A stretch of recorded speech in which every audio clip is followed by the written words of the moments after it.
we all have this potential for infinite growth. Now, what limits us? Our own thinking. Some people ask, which is the most powerful nation in the world? In the ancient world, it was India, and then things moved. It became Greece, and then Rome, and then Portugal, and Spain, and England, and right now America, and there are other nations that are rising up like China. So the question, which is the most powerful nation? Most people would say it's America, but I don't agree. I say the most powerful nation is imagination. Your own imagination. It can lift you up. Unfortunately, it's a two-edged sword which can also limit you. As once an eagle got limited. The eagle's egg was placed in the midst of prairie chicken. Prairie chicken are these birds that just cluck around on the ground, flying a few feet up. So when the baby eagle hatched, it found itself in the midst of chicken. And monkey see, monkey do. What it saw, that's what it was doing. So it would also cluck around and flutter its wings a little bit. Although it was destined to soar high in the skies, it was clucking around on the ground. One day, this baby eagle saw a giant bird gliding in the skies. It was thrilled. Wow! What in the world is that? The prairie chicken said, that is an eagle. It's the king of the birds. It can do that. You and I cannot do it. So it continued to cluck around on the ground. What a terrible pity.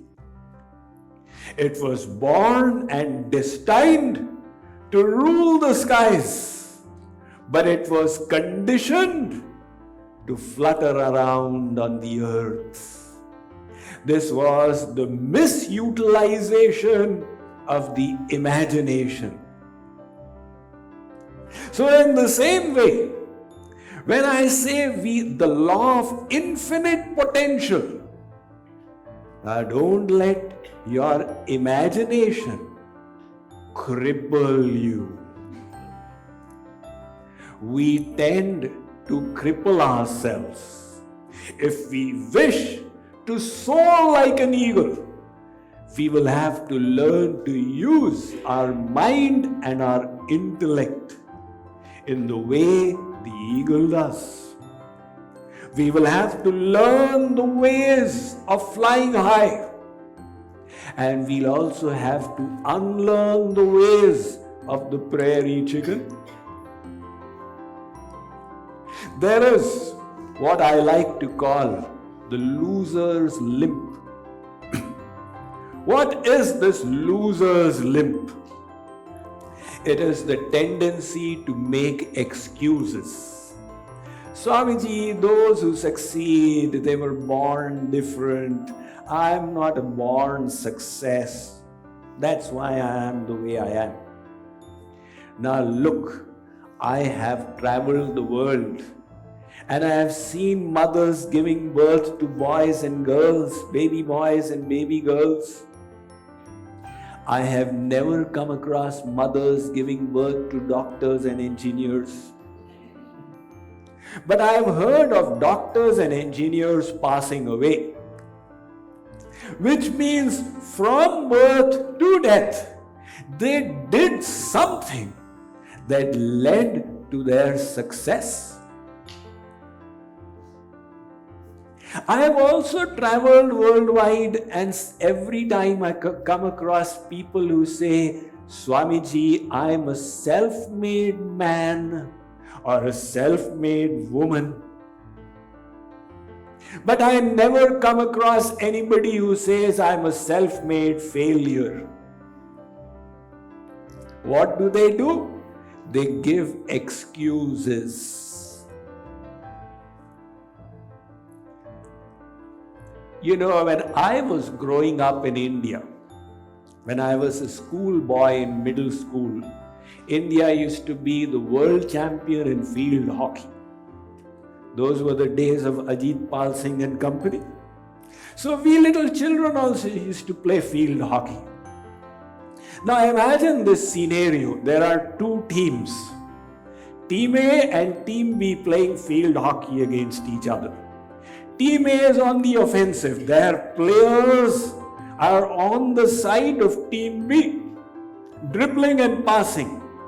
When one defender of Team B has got the ball and he is hit it hard, piercing through, and all of a sudden the ball is in the half of Team A with their players on this side. One of the forwards of Team B has grabbed the ball and is running with it rapidly towards an open goal with only the goalkeeper there. One defender of Team A is in hot pursuit.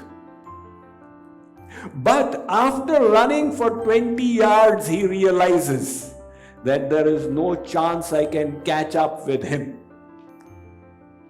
So he reduces speed and starts limping. So the spectators say, he could not catch up because he had a problem in his leg. It's all right. This is called the loser's limp. Don't you see it in the sports arena again and again? The loser's limp. I can't make it, chalo, never mind, start limping. So similarly, our mind creates all kinds of excuses. Now we need to know that these excuses are nothing more than the loser's limp, and we should inform our mind that we will have nothing to do with this. This human form we have is a most astonishing miracle.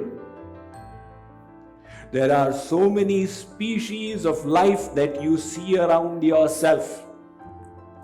They are all conditioned by the programming of their genes. If you are up in Canada and the winter starts setting in, the birds will all start flying to the south. They will only fly south and nowhere else. You may request them humbly, my dear bird, please for my sake today you fly to the north. The bird is not able to speak, but it will refuse. It has got no options.